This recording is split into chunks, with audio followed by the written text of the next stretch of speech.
So this is the main quest for Angels of Zariman. Update dropped, I believe, last week. Last week, last week Wednesday. That's when it dropped. Yeah, it was last week Wednesday, and so it's only been like about a week. Because you count from Wednesday, Thursday, Friday, Saturday, Sunday, Monday, Tuesday, and Wednesday. It's more like 8 days. So it's about a week since it's been out. But I count it as 7 days because, you know, it dropped later on in the afternoon. It didn't drop at the full morning of Wednesday. So it's only been like a week, 7 days, and plus hours. Almost about to be a full 8 days, to be honest with you. But it doesn't really matter whether it's 7 or 8. The point is, it's here. And I'm going to be playing that. And if you want to know what Angels of Zariman is, if you never played Warframe before, it's part of their newest quest, their latest quest, just released for May of 2022. And so Angels of Zariman was the main quest for 2022. And usually how they organized everything within their different quests, you could track your quest by either all, by story, by side, or by Warframe. Now, when there are AAA games coming out, stuff like Horizon and Elden Ring, those are games that are AAA one-shotters. And part of a franchise, they're AAA one-shotters because they're one-shot. They don't continue on like MMORPGs. That just keeps going and updating at least 2 or 3 times within a year. So they're not like that. So Warframe is a little bit more detailed and a little bit more complex than those games. I wouldn't say a little bit more. How about a lot more complex than those games could ever be, because it's an MMO.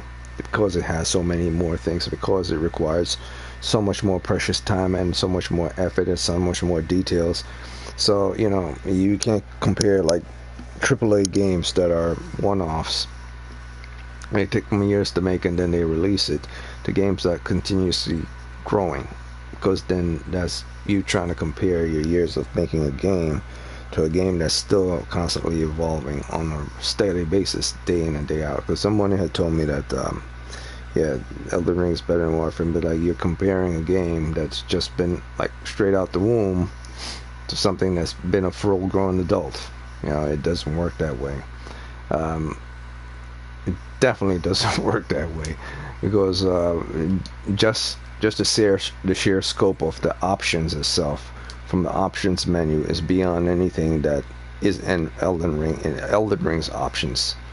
You know, in Elden Ring you'll probably just have like just one top row here of things that you could select before you go to the next R1, and then change the things on this row right here. And then to the next one you change the thing to this one row here, and the next one you change things on this one row here. Next one you change things to this one row here. You know, it's why I'm saying that you can't compare them, because it's like comparing a full-grown adult to a baby. So if this is just the first screen, and when you scroll down you're then on to the next screen, and then you scroll down you're then on to the next screen, and then you scroll down you're then on to the last screen. So that's like 4 different phases of an update. So that's like 4 different games in just one for this one section here. Like if they were to make like 4 Elden Rings, I could see like 4 scroll downs within one. So it's like it's really stupid to compare a game that's superior in every way to its controls, its social setups, its systematics, its interface, how you can increase the depths, how you can increase its show capabilities, how you can increase its fields, how you can increase its contrast, how you can increase the brightness, how you can make the display, how it's consideration for field of depth, how it's in consideration for grain effects, bloom, how it's consideration for color correction, and for those people who have retinal disorder, that they need to have certain dynamics change in order to see that, as well as people who have color blindness. So all those things are considered within MMO games that you won't find in games like Horizon and Elden Ring. So I would never compare MMO to those games, because no matter how triple those games are, they're not ongoing games, so they will always be inferior to MMO games simply because they're not ongoing. Now the argument will be is like, we don't charge money, or you have to pay to win and all that stuff. But like, in that case, you would be 100% correct. But if you're talking about the creation of the game itself and all that's packed into the game, that you will be wrong, because the evidence is what you physically see, not what you believe the game should have. It's what you actually see based on what is present to you or presented to you. That's based on image, background, designs, artwork, so on and so forth. It's the level of complication that's there, and the level of details in this game is beyond anything that you will find in Horizon or Elden Ring. Now, I'm not talking about the design of people's faces and details of clothing and armor. Horizon does a better job than Warframe ever could when it comes to detail of how people look and armor stats and armor adjustment. I'm talking about the amount of it plus with detail. Alright, well, Horizon's detail of his armor is superior to Warframe, but Warframe's details is far, like, it's under it, but by not a great amount, but just like 25% under it when it comes to detail of his armor and everything. But it also has something greater than Horizon. It has amount, and the level of amount that you can include towards customization is far beyond, because once again, it's not a regular game, it's an MMO game. So I would never compare an MMO game to any game that's a standard new release game of a franchise series that would it take them 4 or 5 or 6 years to make a new one, to one that's always being updated on a regular basis, like 2 or 3 times within a year. So that's very stupid in order to try to compare an MMO as high detailed or have high amount of stuff in there to a game that's just been out for about a year or even less or even more than a year. Because I would never compare God of War to this game, because the level of stuff that you can find in this game that are detailed are far beyond God of War. Once again, the beauty of God of War is once again more detail. So you could say the design of the things in certain worlds is great. Sup?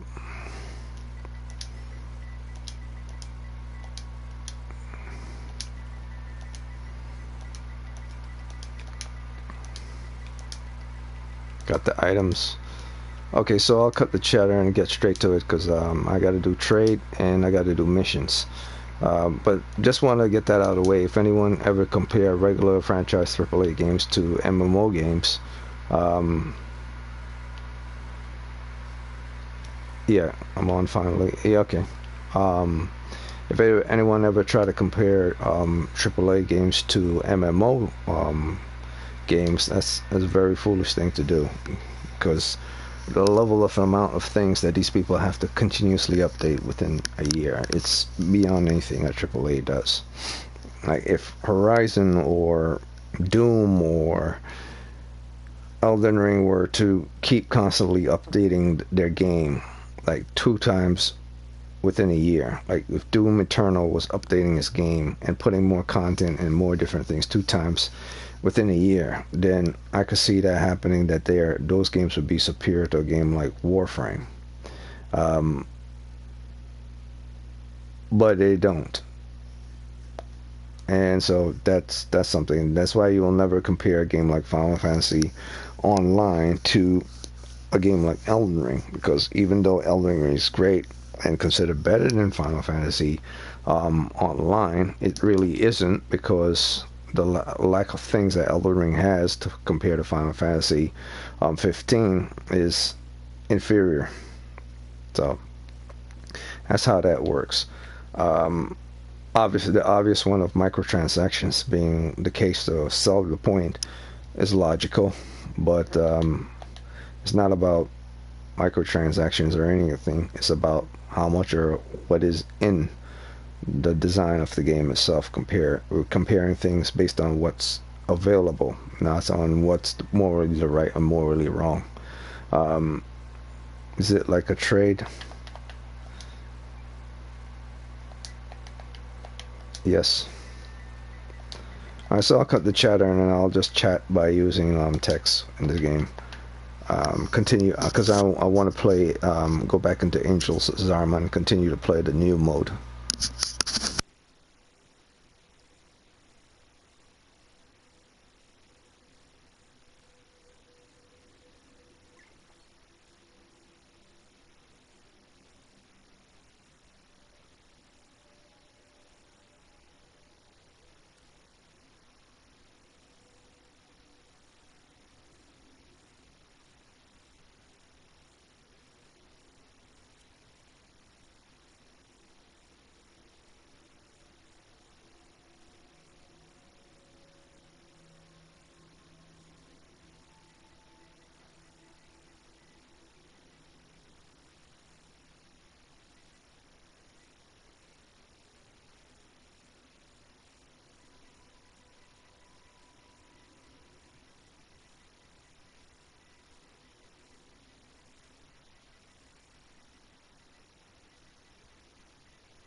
those messages for the operator. Anything about orders in there?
Operator, did you hear that? It said...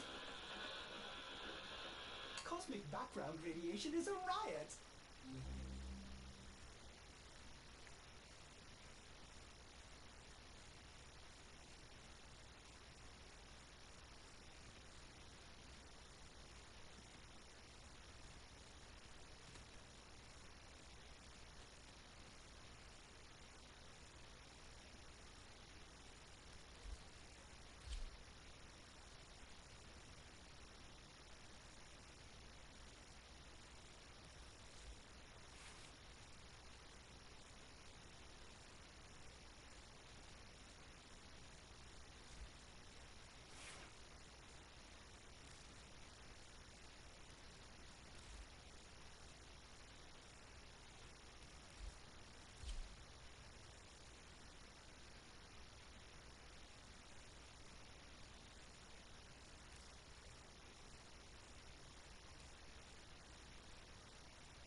Excellent armaments, operator.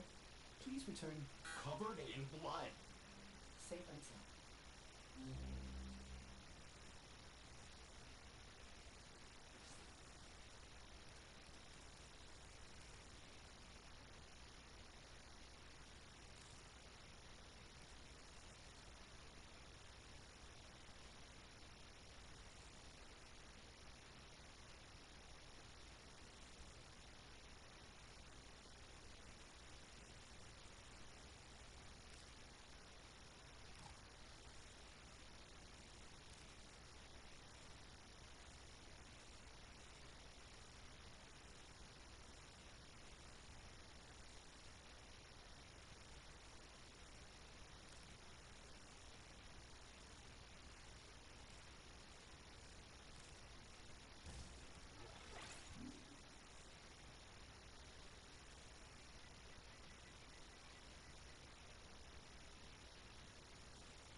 retrospect, engineering Vitaplast to float was a mistake.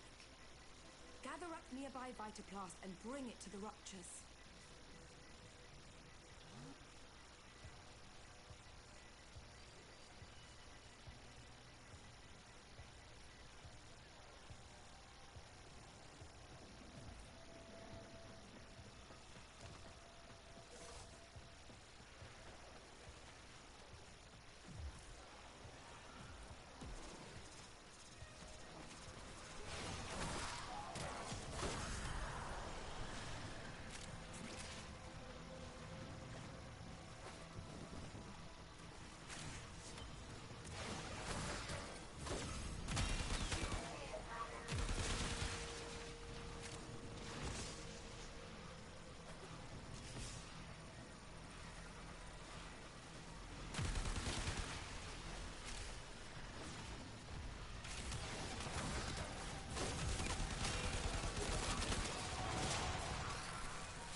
Sealed a rupture.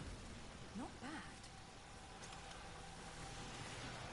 The Angels have torn open another rupture. Fill it with Vitaplast before this whole shit goes topsy-turvy.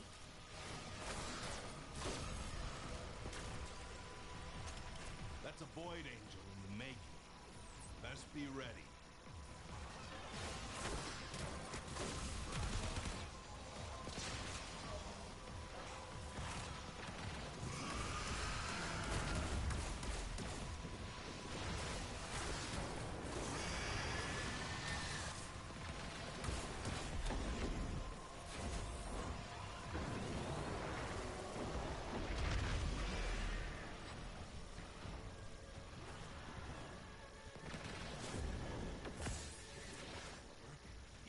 Trying to retreat into the void so it can heal.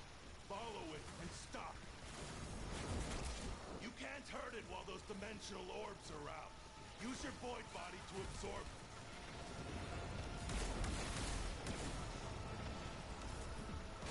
Rupture sealed. On to the next.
Saturation causing further complications. Good. Now it'll stay.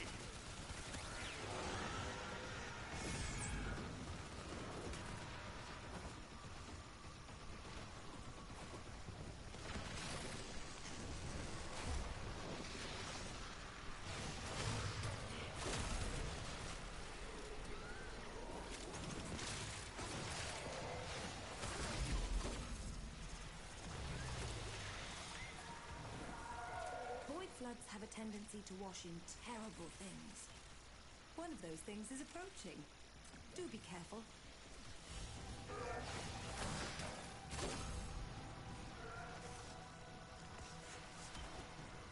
Well, that's one less void abomination to worry about.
to report.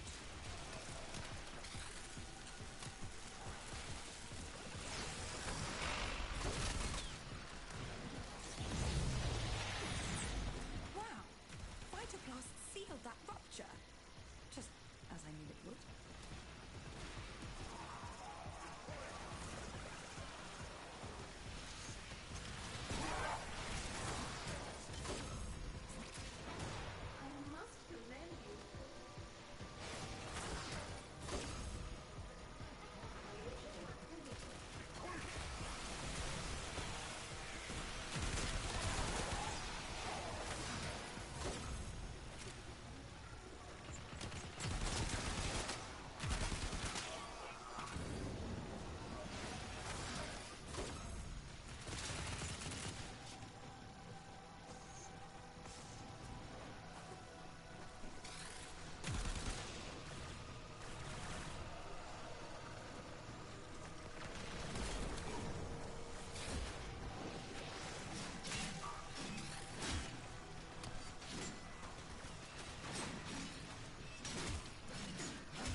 as the void likes to manifest, is childhood anxiety. Meet the repressed fears of teenage hunter. I call her Skitter Girl. She's a thief.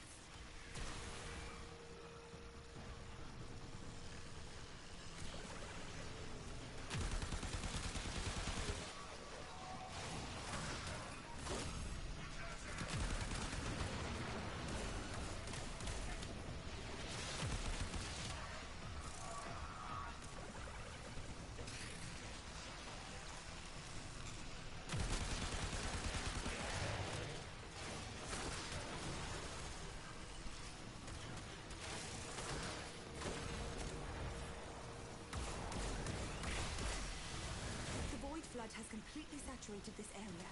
Failure to seal those ruptures immediately will result in, well, total failure. Not good. Void saturation is approaching critical levels. Critical levels can kill you. Shall I explain further?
at the marked location.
Void saturation. Seal some ruptures or get out of there.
Maximum void saturation.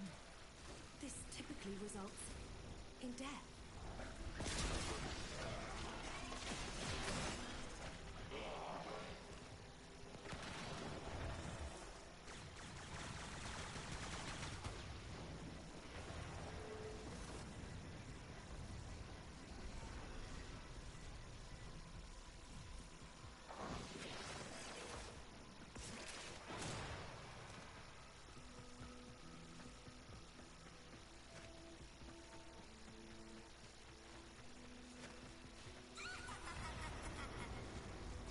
Skitter girl likes to target stragglers, like you, right now.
So as you can see, I lowered down the volume to 10%, and you could probably still hear it within the mission because it's very loud. If I ever wanted to hear the sound effects of an enemy at a very loud rate, it would have been very loud. So this is the typical max volume of this game. So that's how loud the game can get. In missions, you could probably hardly even hear your voice if you're speaking. So the standard is in most MMO games is that you want to keep it to like 50. So you could speak as well as hear the game. But if you're trying to actually speak completely, you usually keep it at about anywhere from 15 to 20. So at 15 you could still hear yourself, and at 20 you could still hear yourself. But that's something in most MMO games. But if you don't want to speak a lot, but you just want to actually just record, standards for the volume in MMO games are typically at 50%, because every time they update any MMO game, they usually invest a lot into within the image of the game, the sound of the game, the texture and rendering of the game. So they're always adjusting it. And in Warframe, the volume is very, very detailed. So you have mastery volume, music volume, sound effects, speech effects, transition effects, or this volumes volume of each individuals in the game, including volumes of NPC characters. So you will never find volumes of NPC characters within AAA games. So that's another thing a lot of people don't factor in. You really don't compare MMOs to any AAA game that's straight off the counter, because for the mechanics itself, is just the mechanics itself from MMO games is superior to regular games that come out like once every 4 or 5 years.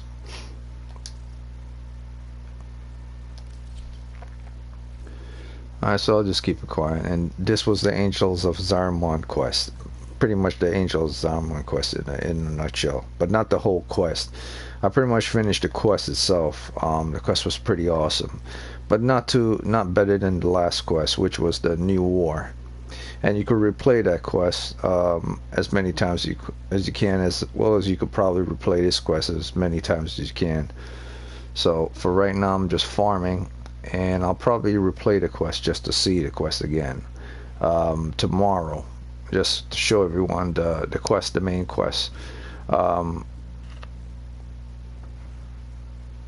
I really should replay certain quests from the starting of the quest to the end of the quest in every single game within Warframe, but it's a lot. It's a lot of damn quests. So I'll keep it down for right now, and just going to show you the different guys within the Angels of Zariman's quest. And it's mostly not about the quest itself, it's about the items that are going to give you with regards to the quest to make you much stronger. That's the whole reason why everyone was waiting for the Angels of Zariman quest, simply for the materials and the armor and the guns and the cosmetics. So the armor, the guns, the warframes, and the cosmetics, that's what the people really wanted for the update. Now if it's something like a game changer, like the War Within was, or the Sacrifice was, or even New War, which wasn't really that much of a game changer. It's more like a hybrid, evolved version of War Within. Like, it's an evolved version of War Within. Like, it evolved from where it was within War Within to where it is now. And you can't say that the game hasn't evolved from War Within to where it is now, because if you say you don't feel it, then I guess you didn't understand that certain things have greatly changed. Like, you saw it within the mission itself, that you could now void dash, but not just void dash and then land as void dash. You could then void dash and then land as the Warframe. So that's changed vastly, from where you just void dash and then you have to transfer us into Warframe, rather than it being a cohesive sync thing, as well as your use of your operator weapon, as well as the use of melee combat using your operator, or combat capabilities using your operator instead of your Warframe, as well as the amount of distribution of energy that you receive towards your operator and Warframe and survivabilities based on the enemy types. So lots of things have changed with regards to Warframe. Originally, the Warframe just operated by itself, and then came the operator for the Warframe itself, and that was simply a transference thing. You transference, you use your powers, it transfers back into your Warframe, and that was that. Use your powers of your operator and then transference back into your Warframe and use your power of your Warframe. That was that. Now it's a cohesion between both Warframe and the operator, so it's no longer one is individual and the other isn't. They're both fused within each other, so they both benefit from each other in both armor, within health, and as well as attack power. So they're in conjunction with each other moving forward. It's no longer about separate entities within one entity. They're each joined together at the hip in order to move forward. So one isn't without the other. It's not like it's inside the Warframe or it's using the Warframe as a puppet. It's more like it's a symbiote of the Warframe now, kind of like Venom is to Eddie Brock.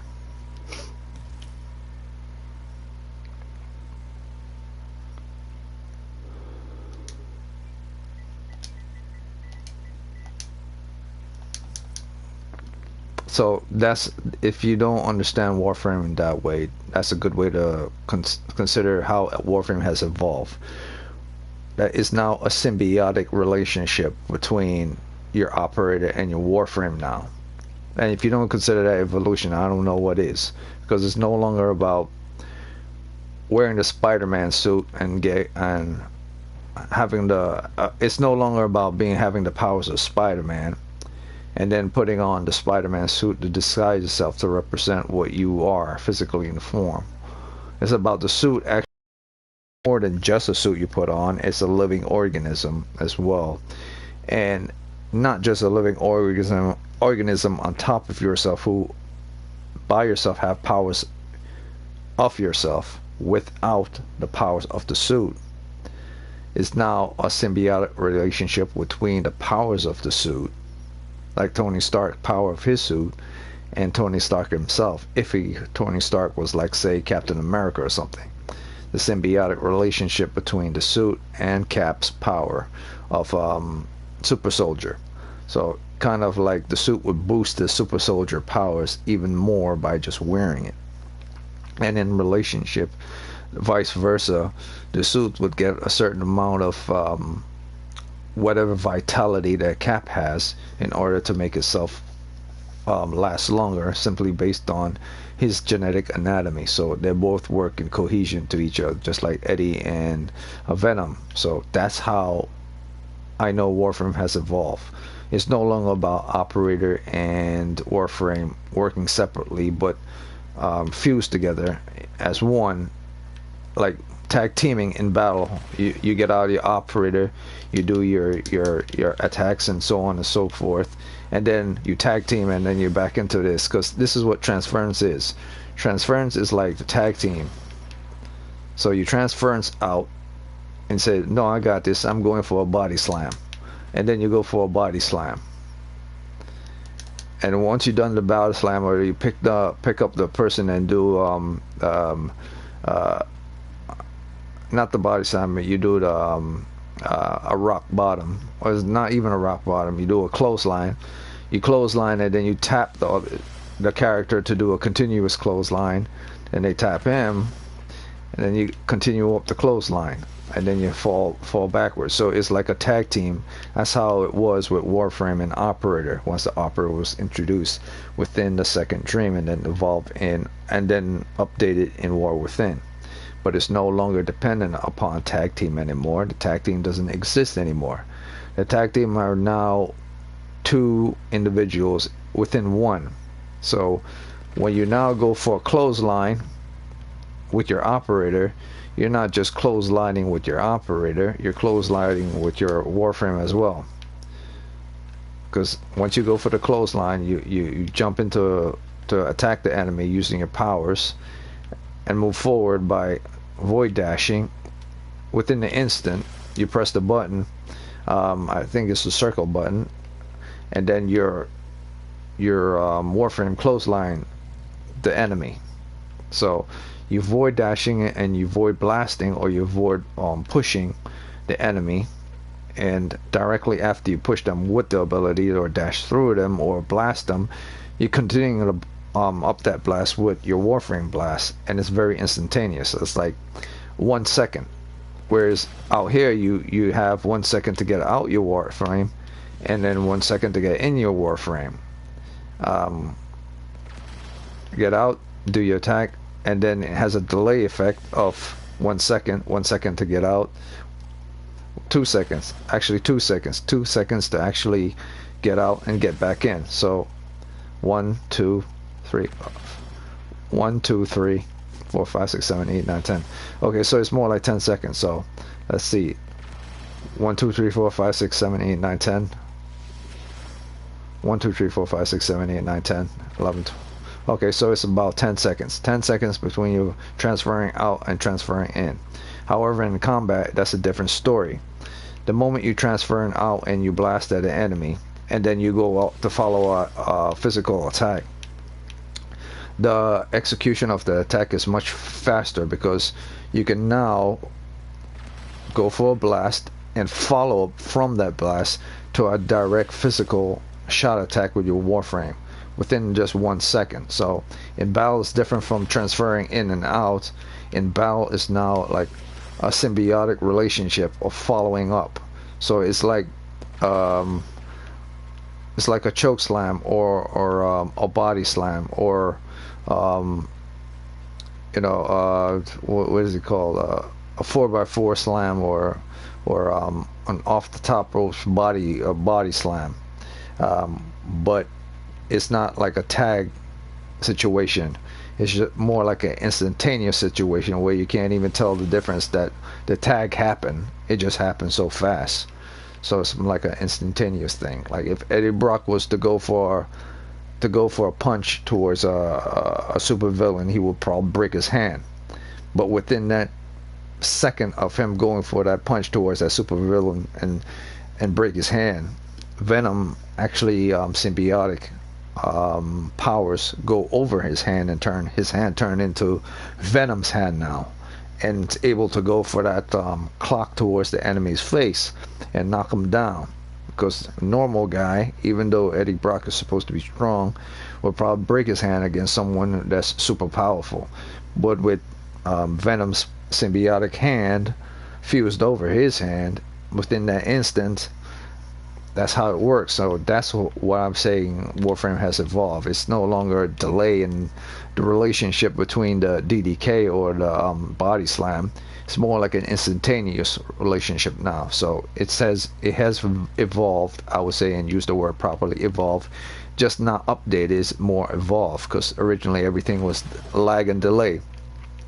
The 10 seconds you have here used to be longer than 10 seconds to transfer in and out. And before, you couldn't use any follow-ups with your Warframe. Your Warframe and Operator were two separate entities altogether by themselves, so they could not operate with relationship to each other unless they were doing things individually. That's not the case now. They make it feel now that it could do everything together in a single second, or within just like 2 or 3 seconds. So that 10 seconds had been knocked down from 10 to like 3 seconds in combat. So you see, you might get 10 seconds out here for a normal situation with everyone out here, but in combat that 10 seconds has been clocked into like 3 seconds. But I believe it might still be 10 seconds when you're transferring out, but when you're doing an attack move, that's a different story. The attack move is instantaneous, like 1 or 2 seconds. So, and plus, before in the past, your operator could give you benefits from your focus tree towards your Warframe and the operator, but now the benefits is more expanded. So it's no longer about both sharing benefits to one another, passive and active. It's more like a symbiotic relation of both benefits towards each other now. So they both like leech off each other in a way. hate to use the word leech, but it's like that. One takes from the other shares to the other, one gives to the other for their survivability. So it's more like a symbiotic relationship now in both the focus tree as well as the movements of the Warframe and the operator. What I really want more than anything is for your operator to do melee combat like the Warframe. So it could be like a walking Warframe, but it's not a Warframe. That won't replace the Warframe itself, because a human being can never be a Warframe. A Warframe is like a walking tank. It's basically a living walking tank. So no matter how much strong this character will get, it still won't be able to be at the strength of the Warframe. And the Warframe has specific capabilities that the operator could never have, or any human could never have, such as the ability to adapt to certain elemental damage types within his body and be able to resist it at a molecular level that a person of flesh would never be able to do. So no matter how strong this character gets or what melee capabilities are that's given to this operator, it will always be limited compared to the Warframe itself. So yeah, that's that. So the update is real good, and I like the fact that they changed combat and the cohesion between and symbiotic relationship between the operator and the Warframe. So everything's like real fast, real smooth, real speedy. And you could see that in the combat itself, based on how fast I was going in the mission.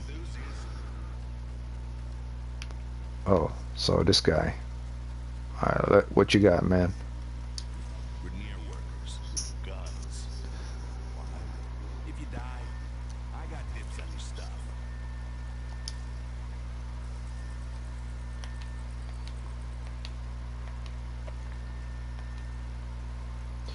And I'm probably going to hop back on Elden Ring later on today. I really want to finish up certain things. Probably not going to fight Radagon. I mean, not Radagon, Radahn anytime soon. But I want to find as many NPCs as I can and level up those things to where I need them to be. Yeah, so I definitely won't be on as long as I was on Elden Ring tomorrow, or Warframe for that matter, because Doctor Strange and the Multiverse of Madness, that new Marvel movie came out, so I definitely want to see where the next phase of the MCU has gone. Spider-Man was basically his thing for his thing, but Doctor Strange is linked towards the overall consistency of where the MCU is moving forward. Not Moon Knight or any other things coming out lately, but Doctor Strange. The events of what's going on in this movie now will be the next step forward within the Marvel franchise. So I really want to see where the next step, where they're going to go next, the future of the franchise, because Spider-Man wasn't the future of the franchise. It was just another great story, but Doctor Strange is the next telling of the story of where Marvel is going next. Once I see Doctor Strange and Multiverse of Madness, gotta see Wolverine if Wolverine's there, gotta see Deadpool if Deadpool's there, no Professor Xavier's there, and definitely gotta find out if there are more than one Scarlet Witch that's going to be in it, and definitely gotta know if they're going to have someone like Apocalypse in there. I doubt it. Or if they're going to have something like McAvoy in there, or if not McAvoy, the girl from Agent Carter, if they're going to have her in here. It was stated that she was going to be in it, but who knows. But the big one, more than everything, is Wolverine. If they have the new Wolverine in there, I'm sold. The movie doesn't even need to be good if they throw the new Wolverine in there. So that movie does not need to be good if the new Wolverine is in it. I mean, it does need to be good, but it doesn't need to be really good if you throw in the new Wolverine. I'm sold on the movie if they throw in the new Wolverine into this film and he looks good and he looks like Wolverine. If he looks more badass than Hugh Jackman, I mean, if he really, really looks more ripped and really more gritty and more dangerous than Hugh ever could have looked, I'm sold on it. I doubt he'll be more ripped than Hugh, because Hugh is real good at conditioning himself. But if he looks in the face more dangerous than Hugh as a Wolverine and more ferocious than Hugh, then I'm sold. I'm all in. So all I want to see is Wolverine. I'm not worried about any other character. I want to see Wolverine, or I want to see Kang. Those are the only two characters I really want to see. Wolverine or Kang. I want Kang to come in and bitch slap everyone, because I believe after Loki that's what he's going to do. And I want to see Wolverine. But Wolverine is the main one I want to see more than anything. If they don't show Wolverine, show Jean Grey. If you don't show Jean Grey, show someone from the X-Men other than Professor X. Because if you show someone apart from Professor X, it has to be someone that's more powerful than a Wolverine type. You can't show Storm. She's very popular, but she's not that powerful compared to Jean. If you're not going to show Jean, you got to show someone more powerful than Jean, or more popular than Jean, and that's Wolverine.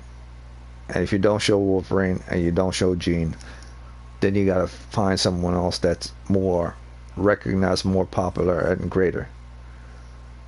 And I doubt there's anyone within the X-Men universe right now that's more popular than Wolverine or Jean Grey. Maybe Jean Grey's daughter, I forgot her name, Rachel. Maybe if you show Rachel, that'd be a real shock to everyone, because Rachel Summers on the podium here, be like, everyone's like, oh, who's she? She's a nobody. We don't know her. And then when they found out that she's Jean Grey's daughter, it'd be like, oh shit, it's Rachel Summers. We all know what this means. Because if they throw in Rachel Summers, then that's Rachel Summers. And Rachel Summers is old school 1980s story. But if they don't throw in Rachel Summers, they throw in Hope Summers. If they throw in Hope Summers instead of Rachel, it'll be off the charts. Because Hope Summers' whole story is far greater than any story of Rachel Summers. Her stuff is way, way into the future. So if they throw in any of the Summers, any Rachel, Jean, or if you're throwing Jean Grey, Rachel Summers, or Hope Summers, I'm sold. Because all three of their stories have been incredible in the past. And if you can't throw in the Summers, throw in Wolverine. That's all I need to see. Rachel Summers, Hope Summers, Jean Grey, or Wolverine. I'm sold on it. Because each of those characters, Hope Summers has an incredibly detailed story of things that happen way into the future, way beyond the time frame that we live in. Not as far into the future as Kang is, but very deep into the future. Deeper than, I believe, deeper than Cable's future. Deeper than Cable's future, or around Cable's future, but I believe her future is around the same future as Cable. So, Rachel Summers, Hope Summers, or Jean Grey. I mean, I want Jean Grey more than I want Rachel or Hope Summers. But I'm sold if I get Hope or Rachel. But the main thing is Wolverine. You throw me Wolverine, I'm sold 100%. I ain't gonna be worrying about Spider-Man anymore. Spider-Man did his thing. Great movie, great. All I want to see right now is my Wolverine. If I see my new Wolverine, I'm sold on the X-Men being the next phase of Marvel. Sold on X-Men being the next phase of Marvel stories to come. Of course, it ain't going to be all about X-Men, but I'm sold on them popping up and kicking ass. If I see the new Wolverine, that's all I need to see.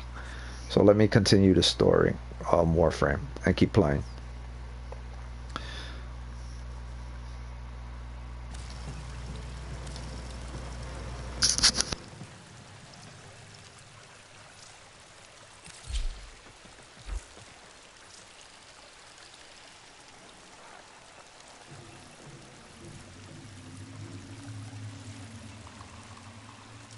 Always got time for a fellow enthusiast.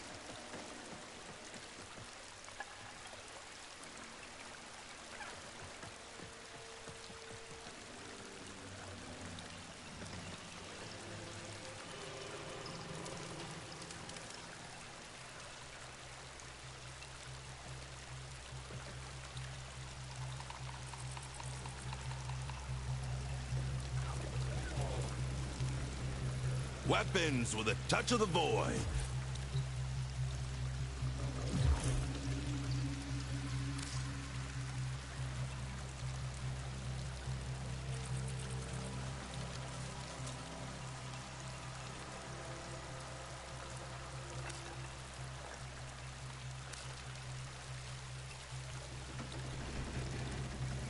Only place to find decent weapons on this void-forsaken ship. Rubber.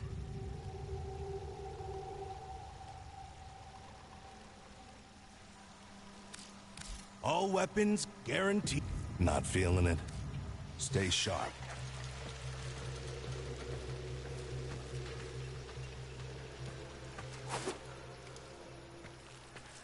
Shine that light of yours over here for a second.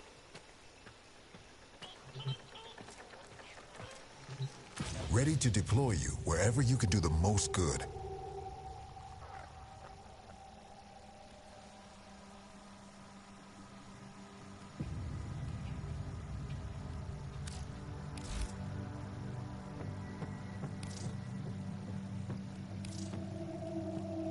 Let's go forward in mutual trust.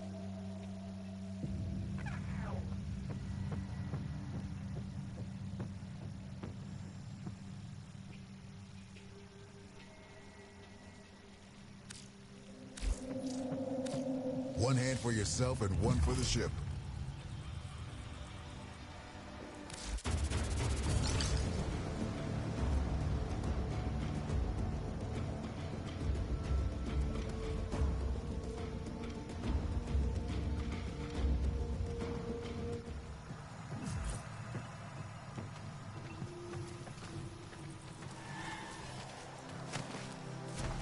Weapons with a touch of the void.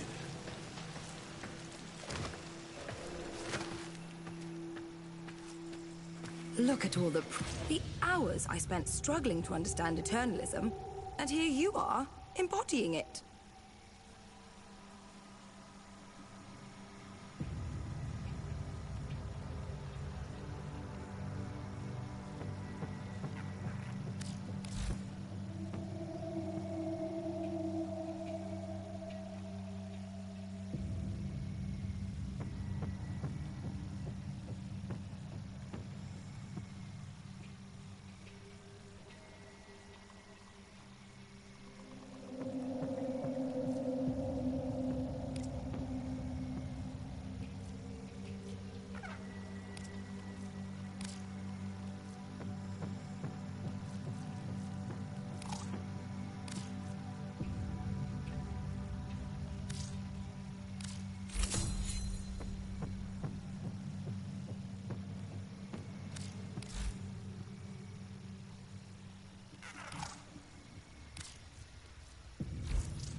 Oh, goodbye then.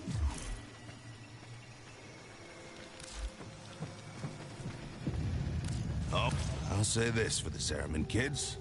Okay. Later. Let up. While we sit here straddling the rift, all possibilities are real. We should be doing more to recognize your work.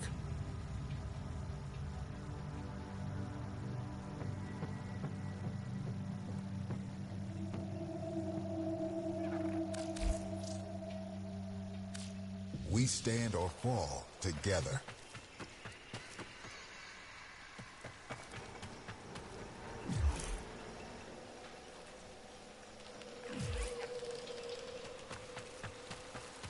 Only place to find decent weapons on this void-forsaken ship.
void readings are normal.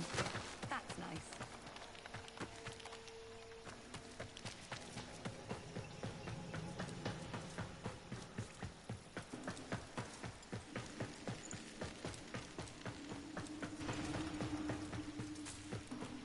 No contamin... Not gonna run out of stock anytime soon. This is a big-ass wreck. Ha! Loads left. Little bit of everything here.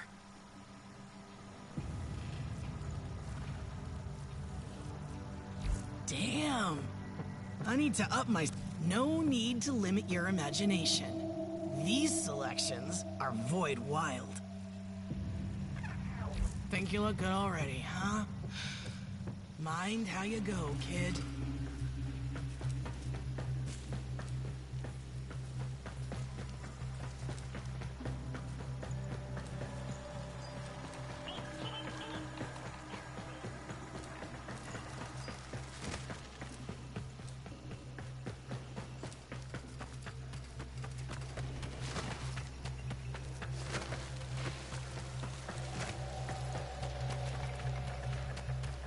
We need all the hands we can get.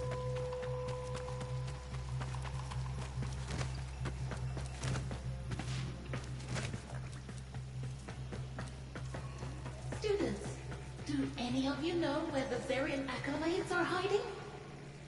They don't seem to be where I left them.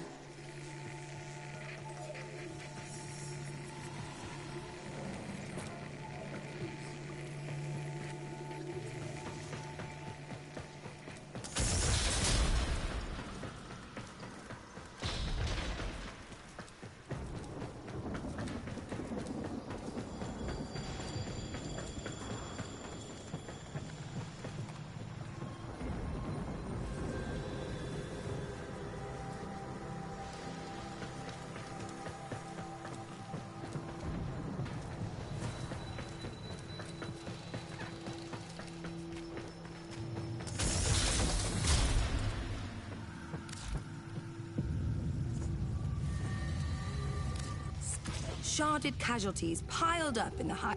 Yes. Goodbye for now. You damn void gets into everything. You take care now.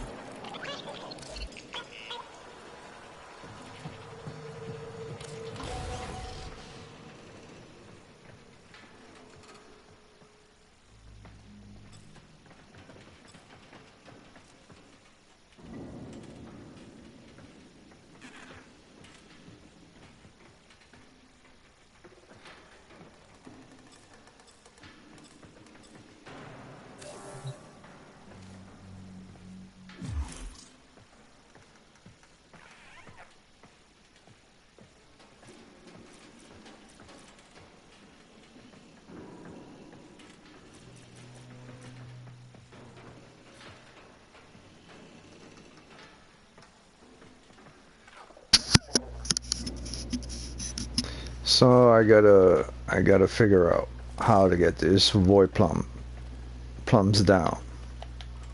I had one, I exchanged it for a standing, but then I'm down to like 0. So I have to figure out the exact way.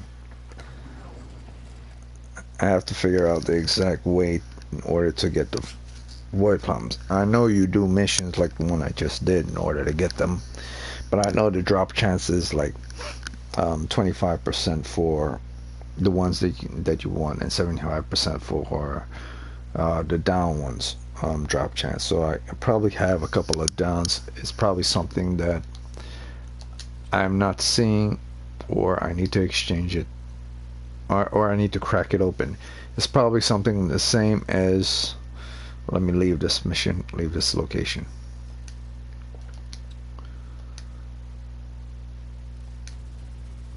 See, these things,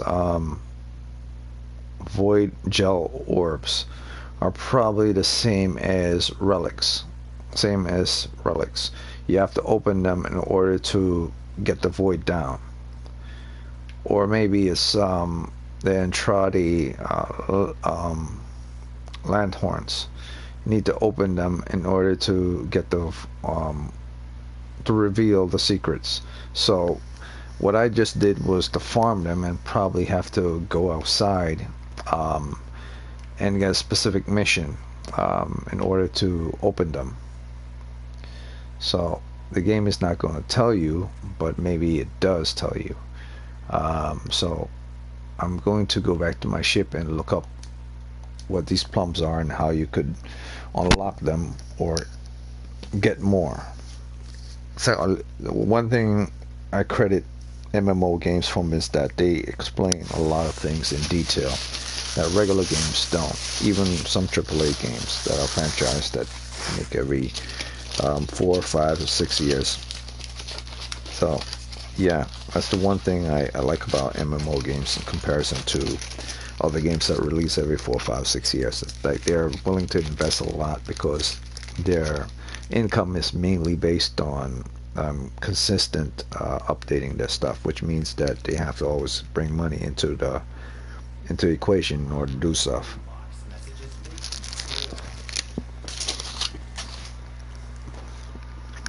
Some people don't like that. Some people don't like staying in one game and exploring the world over and over again.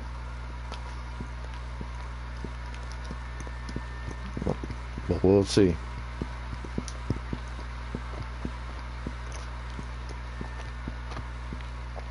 So first I have to eating here. Make sure I get some food in my stomach.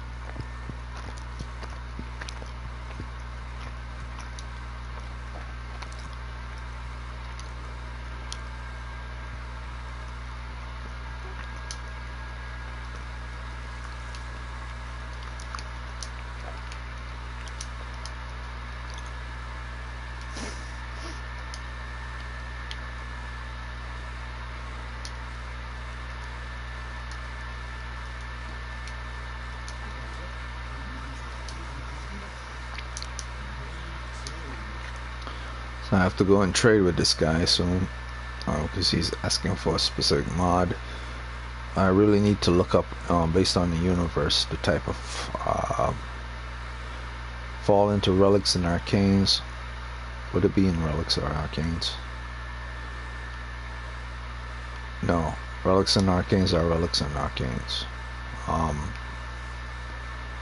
It wouldn't be in fragments, because fragments would be these. It won't be in gallery, it won't be in mods. It probably objects. It won't be in objects. It probably is in relics and arcanes.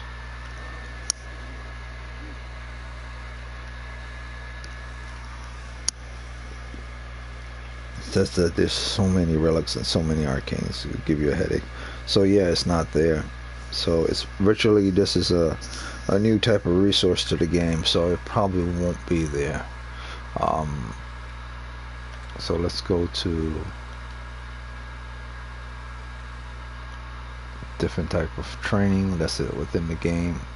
Basic, advanced, advanced melee, upgrading, crafting training, damage training, index, synth training, clan training, how to use sentinels, mission types. So there's all the different type of mission types in the game. There's actually more mission types, but these are the standard ones within the game. Quest lines. So it's not in the codex. It should be in the codex. Let's see, Voidplume.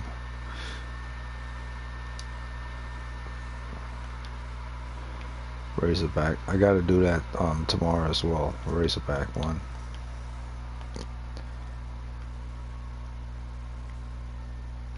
Oh, I almost missed this. This is oh Jesus, it's an Umbra farmer. I almost missed this. How the hell I almost missed this? What is this?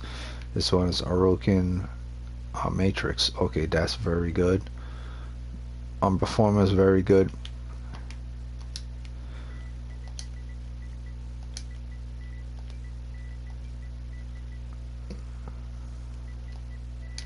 Not really.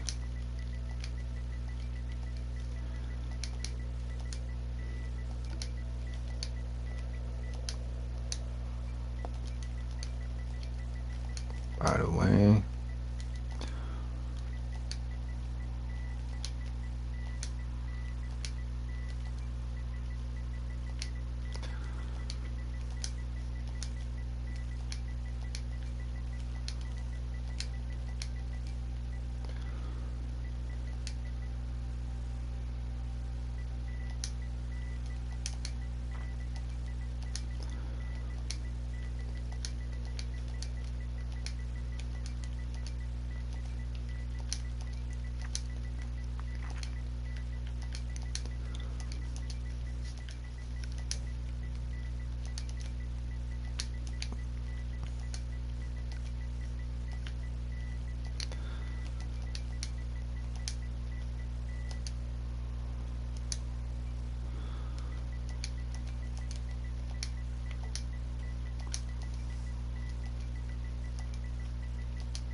So I'll probably have to do that before I do any void plums, because I don't want to miss this out. But this ends in 12 days, so to be honest, I really don't have to do it right now.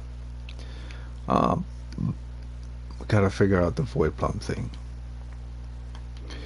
If it's simply something as simple as you run the mission and then it gives you an award, then it's not like opening relics within the mission.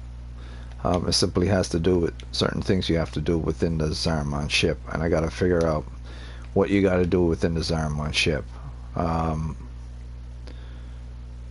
Dorm zone. Maybe it's something from the I have to do at this dorm zone. I don't know. I'll just check out the dorms anyway. Dorms are basically my own personal space. I don't have to worry about living inside my ship anymore. Like, it's living in your ship is like having a room in your ship is like living in your minivan.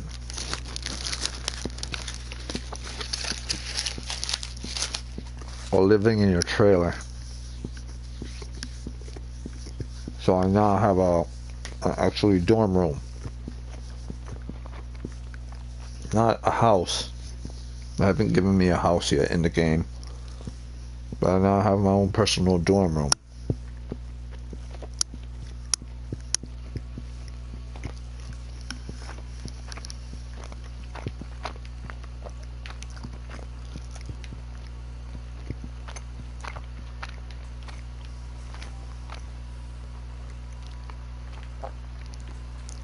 Why is that important to have your own personal dorm room? Because one, it's larger than the size of your standard room within your ship. Two, I mean it's much larger, right? Typically, the size of your own personal room within your ship will be the size of this room right here, but just a little bigger. It will be the size of this and the size of this. So it's about the same. But then there's space out here as well that you'll be able to decorate, and this corner right here you also be able to decorate, and out here also.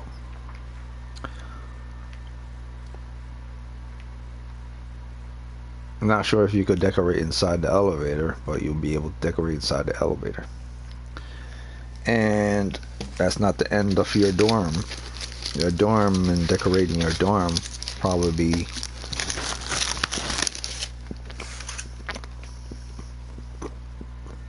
within this area as well. Well, actually it won't. Yeah, now think about it, it won't, because that's the area where all the meetup of Tennos meet up, and you won't be able to allow to do it there. Once you're here, however, and this door closes, you're in your own personal decorating space. So here, this entire area right here, this entire area right here leading to the elevator, it's like the size of your room on your ship.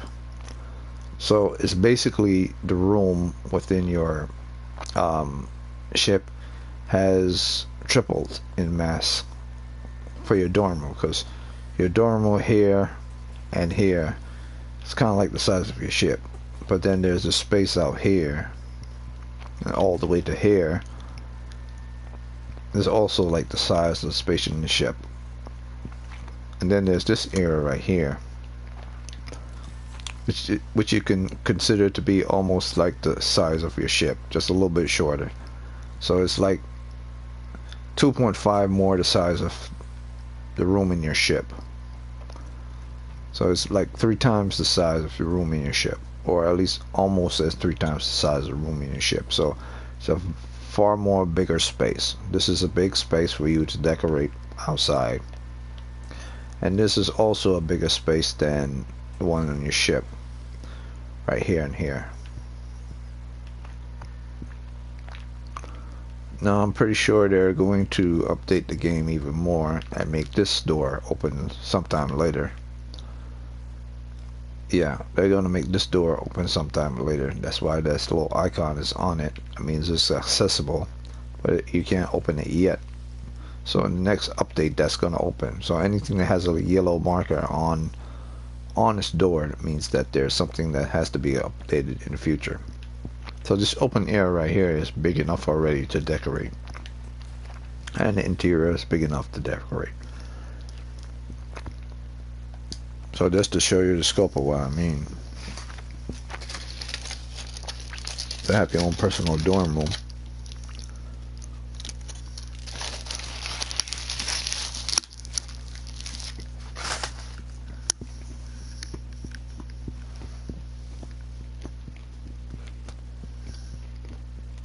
The ship is comfortable to have its own personal room to like sit in, to meditate. But it's not really a place for you to live.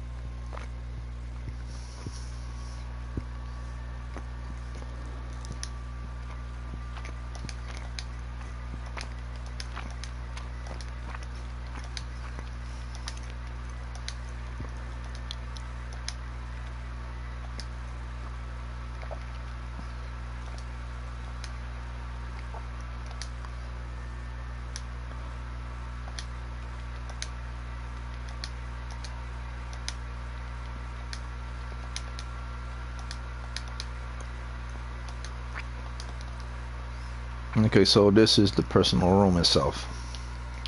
Very beautiful, very bright. I like the lights off the surrounding area when they reflect on the Warframe.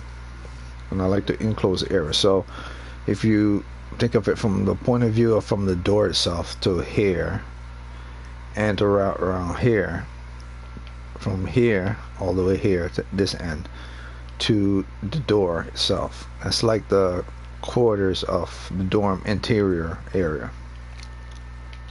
And then the outside here, from here going all the way here and all the way up to the door, it's like the quarters of the outside area of the dorm.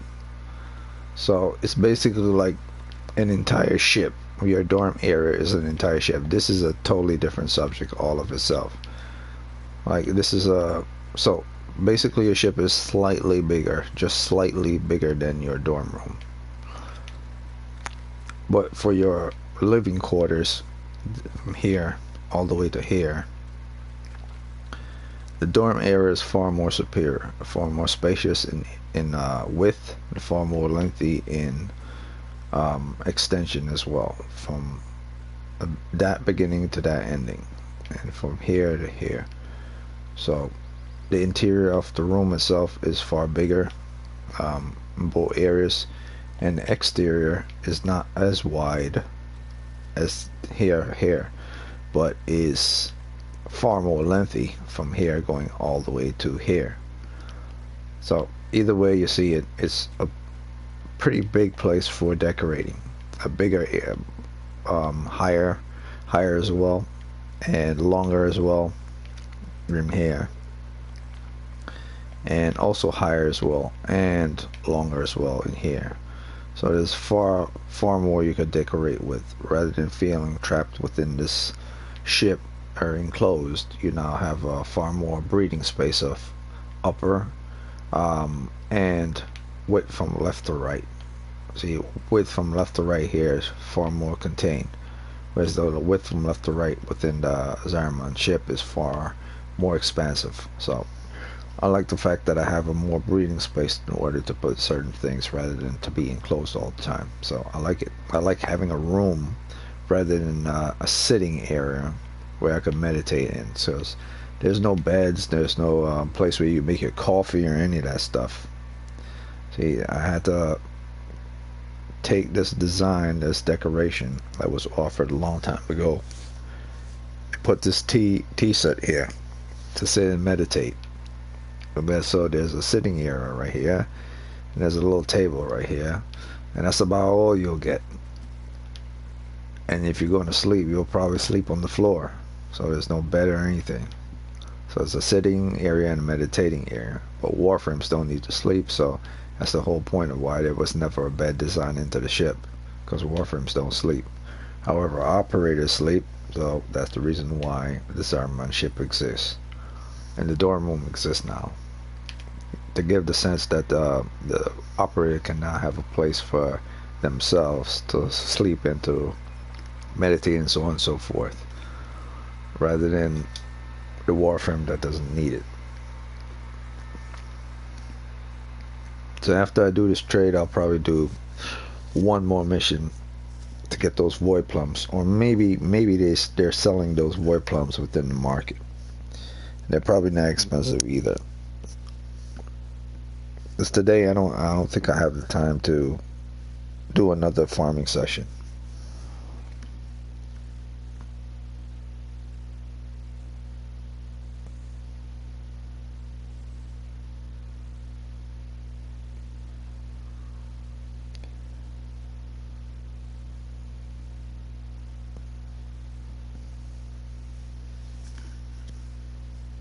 And since my network is pretty much going good today, I haven't been kicked every 20 minutes like the previous day, I'm going to keep doing it. Keep streaming until the network becomes a nightmare again.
Yeah, so I'm going to figure out how to do this Voidplume thing.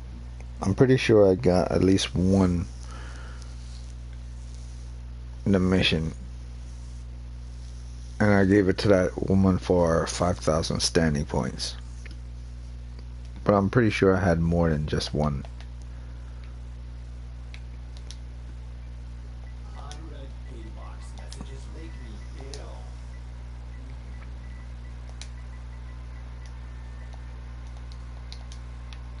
If I don't find it in the market, I might have to do another mission of. I really, if I don't feel like doing another mission, I really want to finish up on Elden Ring. I just would need to see the update. Need to see how certain things are within the update. Maybe I'll play the mission again story again of the Zariman ship. But it's not that great compared to New War, so that's the reason why I don't really want to do it again. Second Dream is worth me streaming the story again. War Within is worth me streaming the story again. The Sacrifice is worth me streaming the story again. War Within is, the New Wars worth me streaming the story, which I just did within my playlist. And I believe one other mission is worth streaming again. So there are 5 different stories within Warframe that are extremely good. That's worth streaming. That's the Second Dream, the War Within, the Sacrifice, the New War, and I believe, was it the first introduction to the planes? Yeah, the introduction to the planes of Eidolon. Was it really the planes? Yeah, the introduction to the planes of Eidolon. So those are the 5 quests within Warframe that were very good in the past. That were very, very good in the past. When the planes of Eidolon first dropped, it was wasn't a real big game changer, but it was a huge change in the direction from where they used to be going from mission to mission on planets. Whereas now in Plains of Eidolon, you had an open area in order to do certain missions with a vast scope of range and many things that you could do with regards to customization and buying stuff from vendors that weren't associated with the market. That digital purchases were in-game rewards and missions that you could get in the game and earn from in the game itself rather than from a market outside that you could buy. So this really is a game that you don't need to purchase anything from outside the game with any real money. Like, majority of the good stuff in this game is stuff you could farm from within the game itself. In fact, majority of anything that's good from within the game is farmable. Only like the cosmetics and specific things you want to have that's not really necessary in order to beat the game or to progress through the game can be purchased in order to speed things up.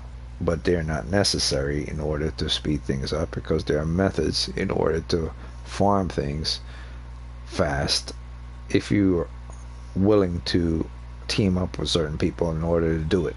If you're just soloing it by yourself, then it'll be a headache. But if by yourself, there's even some methods in order to level up and to purchase certain weapons without spending any money. And those are, if you go to navigations, if you first started the game, you would start on Earth.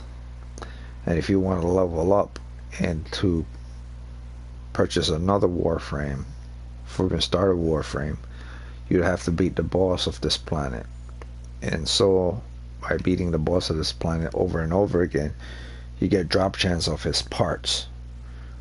And in order to do that fast, you would team up with people. If you don't know anyone, you want to do it by yourself, there's also a method in order to do it by yourself. Those method is that you don't have people assist you. You invest in the power of your Warframe. From basically on the mods you attach to your Warframe. And the more strong mods you attach to your Warframe from grinding and farming, the more likely chance that you will get the drop of those type of parts you need to create another Warframe, because you're doing a lot more damage to the enemy, and you're also taking a lot less damage from the enemy, which increase your chances of survival much more, which also increase your chances of receiving the weapon of choice or the drop chance of a part for creating another Warframe much higher. So if you can't invest in having other people assist you to get those things fast, you would invest in the ability to make your Warframe stronger with modifications. And you get those mods from just regular grinding in the game, and then taking those mods and then fusing them together, and then putting the power of those fused mods into endos. And the endos are basically like energy, and those energies you put into those mods that are low level and make them stronger. So now you have a tanky modded Warframe, or a tanky frame, that, or a squishy frame, but with the mods placed into the frame, it becomes a tanky frame and can withstand a lot more damage. So it's basically like having a regular Sherman tank, and then all of a sudden someone develop a new type of alloy to put on top of the Sherman tank. The tank is still there, the design of the tank is still there, it's still made of the same metal, but now it's coated with a new type of alloy on top of the original metal that it's have. So it's modded with new modifications on the original skin. It's not moving the original skin, it's just modifying the original skin with a coated type of alloy, or coated type of overlay on its actual metal. So that's what modifications are. You're just modifying the mods, or you're just modifying the suit itself with specific type of elements to make it stronger. Like if you put acid mods on your Warframe, it basically coating top of the metal of the Warframe, or whatever the Warframe skin is made of, coating the Warframe with acid resistance type of coating paint. So that's what I meant by mods. But in this game, it's not called like coating paint or to overlay on the Warframe. It's called like modifications, energy modifications, and those energy modifications are basically represented by square objects.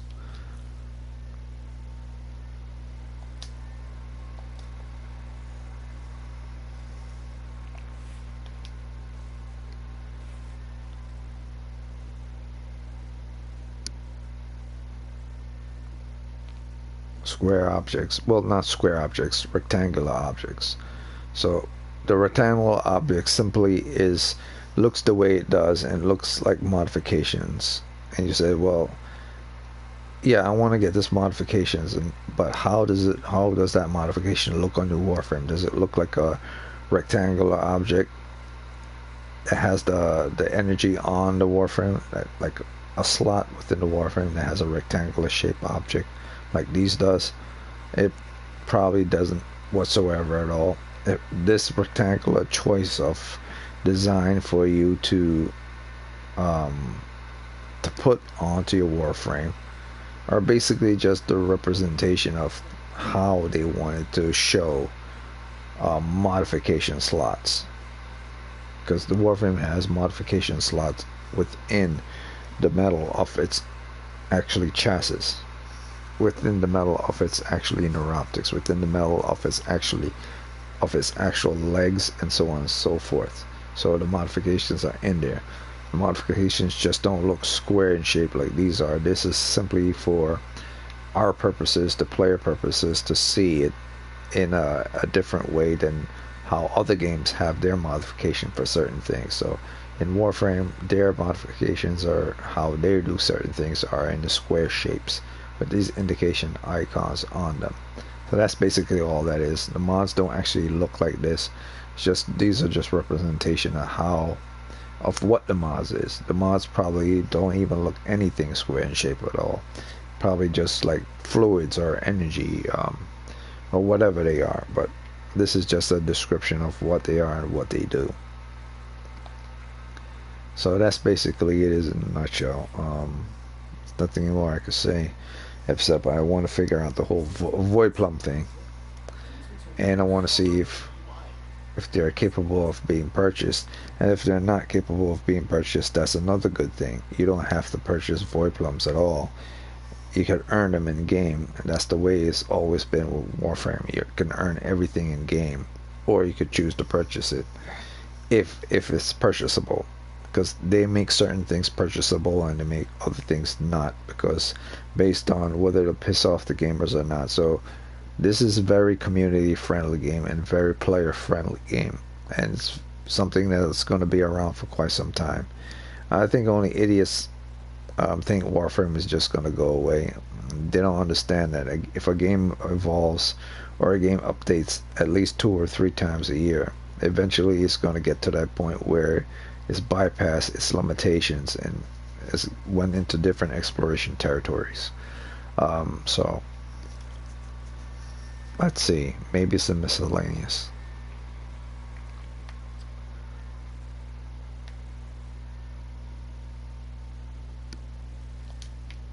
No.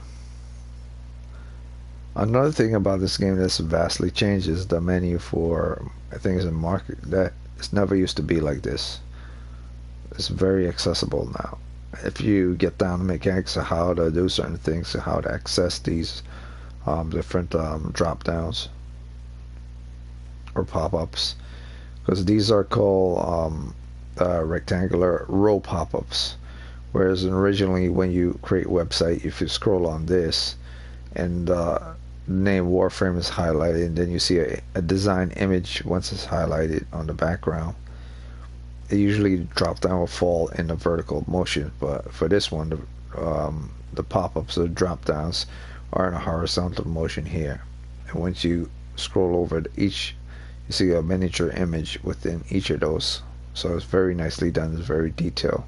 So I say you can't compare any AAA game to things that are MMOs, because MMOs have been doing it for quite some long and have years behind them. Let's see, maybe the Voidplume is somewhere. It's not here. Let's try it again. It's not in features. This is in features.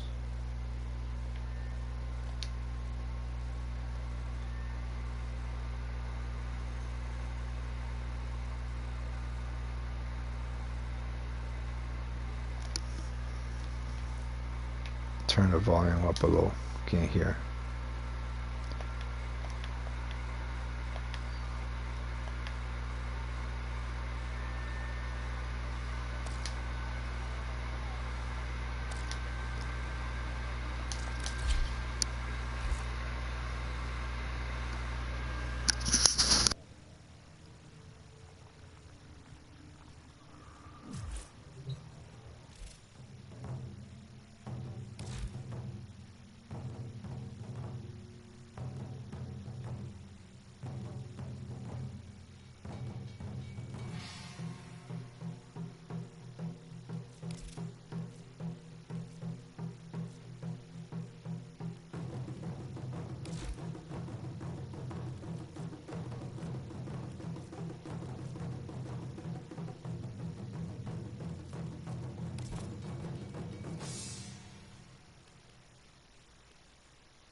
Yeah, it's not here. It's not here. Then that means it's definitely in game.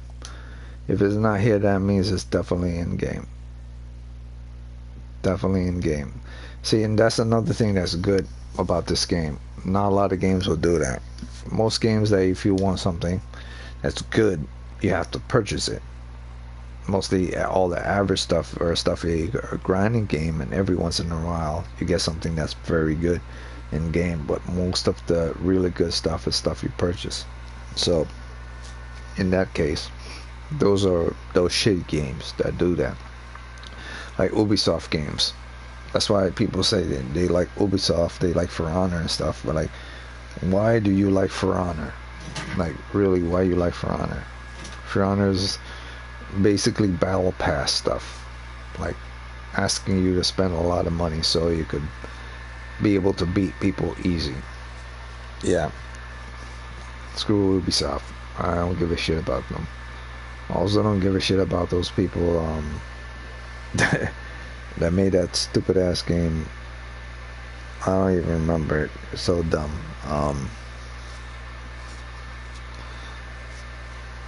Skyforge, yeah. They microtransaction that game to death. Yeah, I don't know, man. I mean, from my point of view, Skyforge is a good design game and great design game is, but it's just that you can see the greed in the game. You can see the greed in the game if you're a new player to the game or a new player to the world. You can see the greed in the game. It's not hard to not see the greed in the game. So that's something that pissed me off, that I didn't like. But yeah, so Void Flood, I'm going to not do Void Flood again.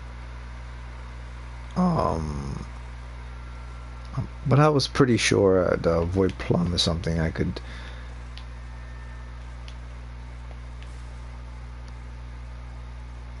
Maybe I'm completely wrong about it. Maybe I have to build it.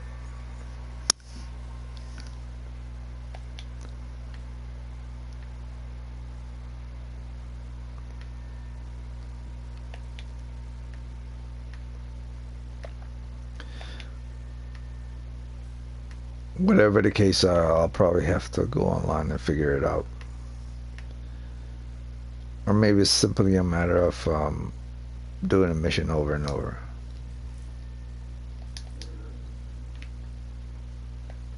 But if that's the case, I would have had those new resources I have on me should mean something. Crafting resources. Maybe they're just simply crafting resources. That's what they are. Maybe that's all they are. Crafting resources. So let's see what I could craft. If there are crafting resources. Well, I'm pretty sure they're only going to be craftable towards new weapons, not anything that's from the past before.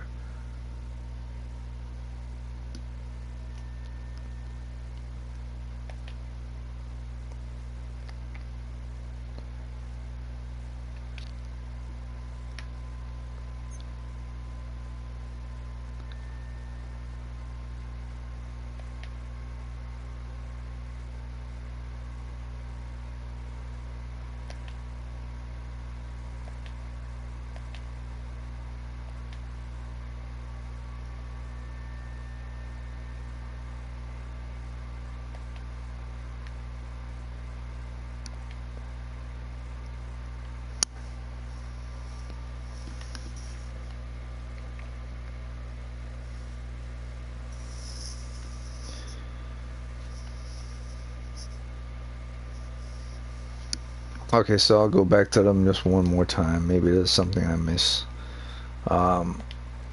It's probably something I miss.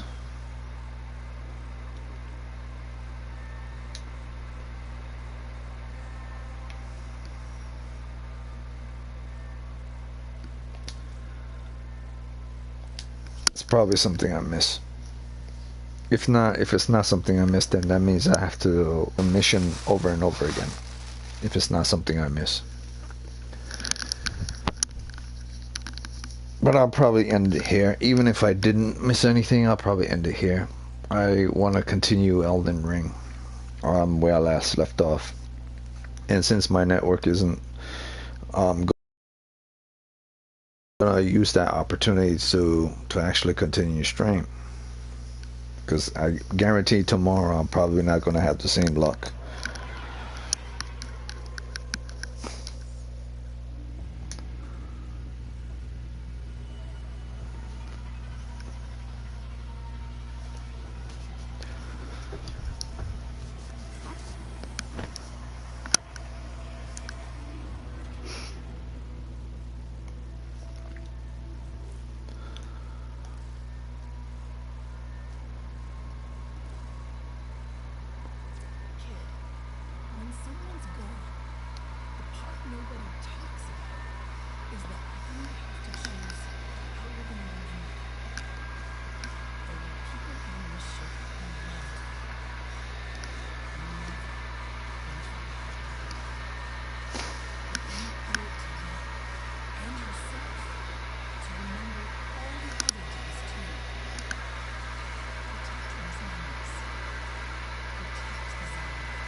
Drifter, void shell, drifter this, drifter that. So drifter outfits, okay. What did Margolis give me? Razorback Cypher for fighting Razorback.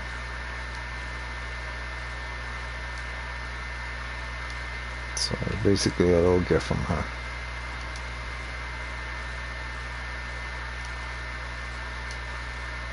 Alright.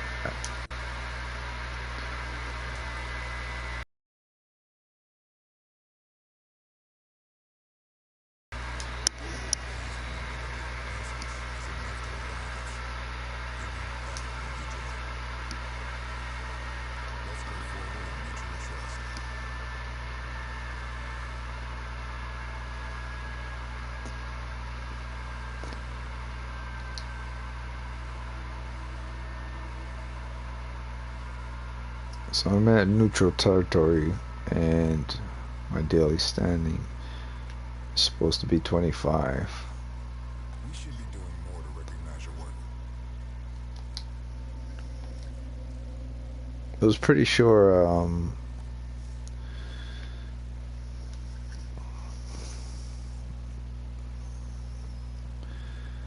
see, this is why I'm pretty sure that I got a hell of a lot more void plums than what I'm expecting, because the void plum down are commons, and they drop chance of 75%. You don't even need to be in a mission for more than 5 minutes to get a void plum, and I was in the mission for 25 minutes and I only got one void plum, which means there's an inconsistency there, or I have multiple void plums and I'm just not seeing them.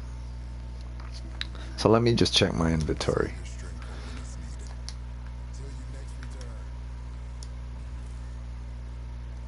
I'll check my inventory. I'm gonna type in void plum just to see if I have any.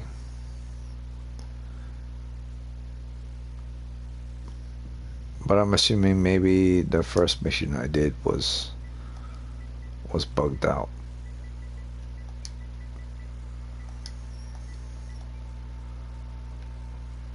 Okay, so I have one void plum. Scroll left, scroll right.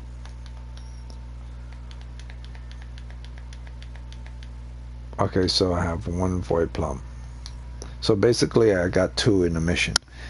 I got a drop chance of 1 I gave to that woman for 5,000 standing. That's why I have 5,000 standing. And then I got this one, the void plum quill. That's another one.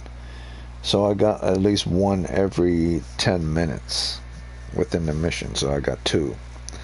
And if I stayed 30 minutes, I would have probably got another one. But I'm pretty sure I can increase the drop chance for 1 every 5 minutes. So yeah, that's pretty decent. Average about, yeah, that's about an average overall for void plum. Typically you're supposed to get 1 at least every 5 minutes. So basically I'm supposed to have gotten 4 most, rather than just 2. But I believe that mission might have been bugged out for the reason why that happened. Probably have more than that, to be honest with you. Probably used up more than that, and I actually accidentally didn't see it. So, but to be honest with you, I probably only collected 2, 25 minutes, and I only got 2. So the drop chance wasn't that, which it was supposed to be for the plum downs, because plum easier than every other one, and we were doing pretty good until we passed.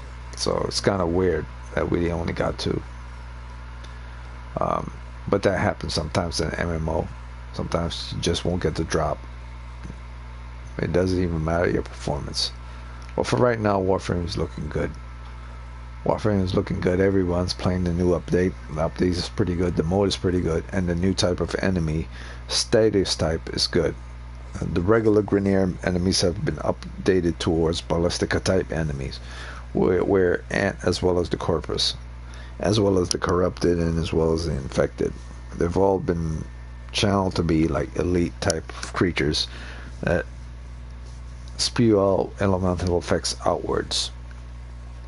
I can recognize them simply because they have like this glowing aura around them. Some have a purple aura, some has a blue aura, and you can see it because they glow very largely. So that's it for Warframe. I enjoyed the mode. The mode is better than some of the mode in Annihilation, and is necessary to get some good stuff. So let me just leave and go back to my ship and put on that new sweet Zariman outfit.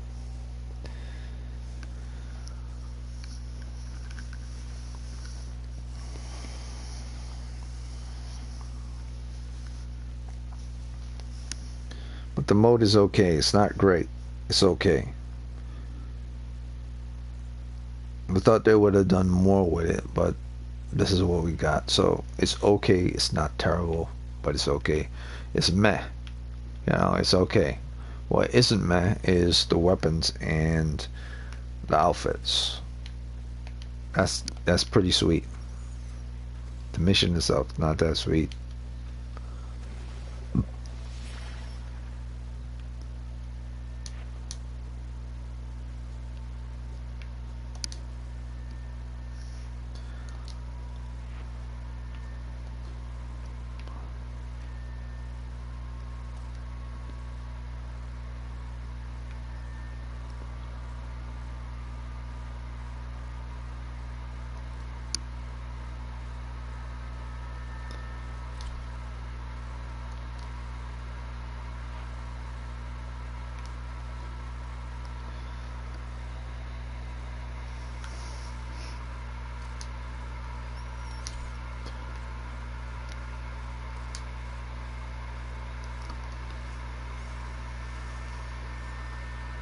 Strange. Should have said Zariman. Oh, there it is. Void Shell. Okay, so anything that says Void Shell, I should look for that.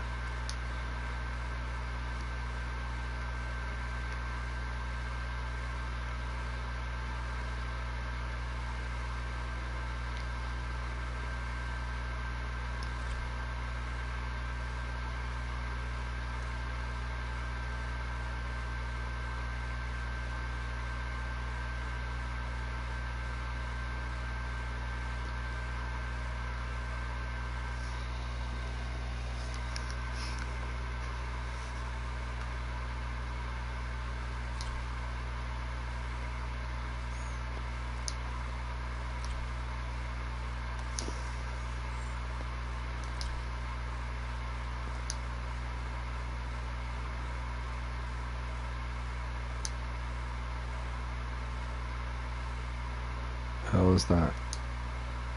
Oh, it's these things.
I don't know.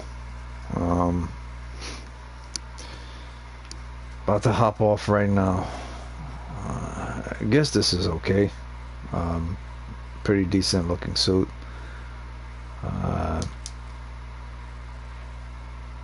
So this is what we got in regards to completing the quest. I like the suit design of the exterior of the suit, not so much the helmet though. So that's pretty damn interesting. But if I don't like the helmet, I could always switch the helmet to something that's far better. I can do a wolf hood to make it look like this, which is kind of more badass. Or I could go to something far more interesting and far more sleeker.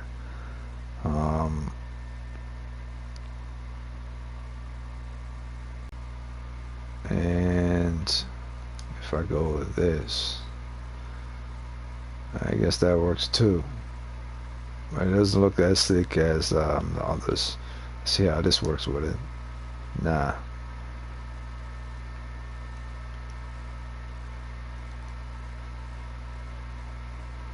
Nope.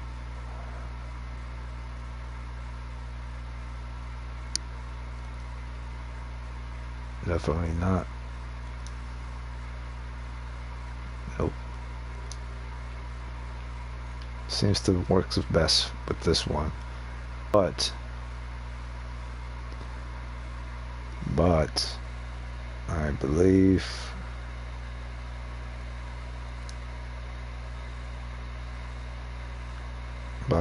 this one, and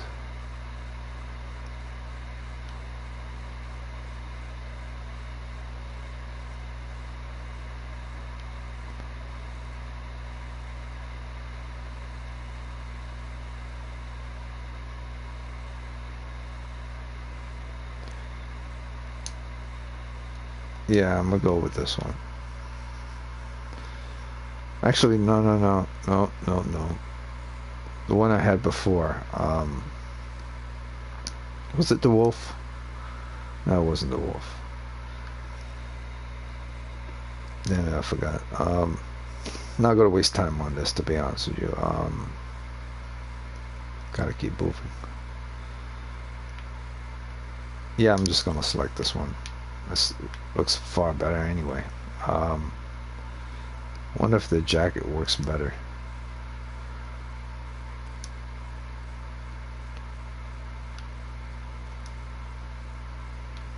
Yeah, the jacket works better. The jacket always works better. Alright. So that's that. Not gonna get into that right now, or that.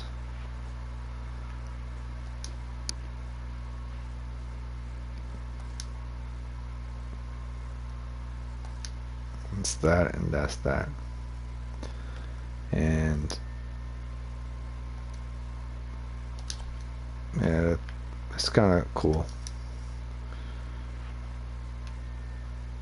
Yeah, it's kind of cool in a weird way. So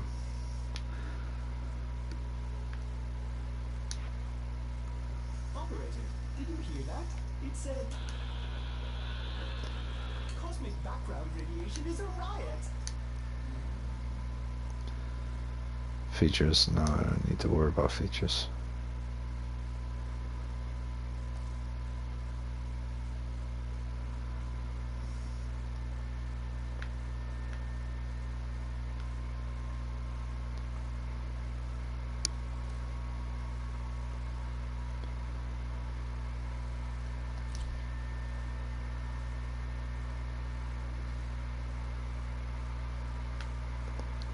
Yep, so I'm stopping here.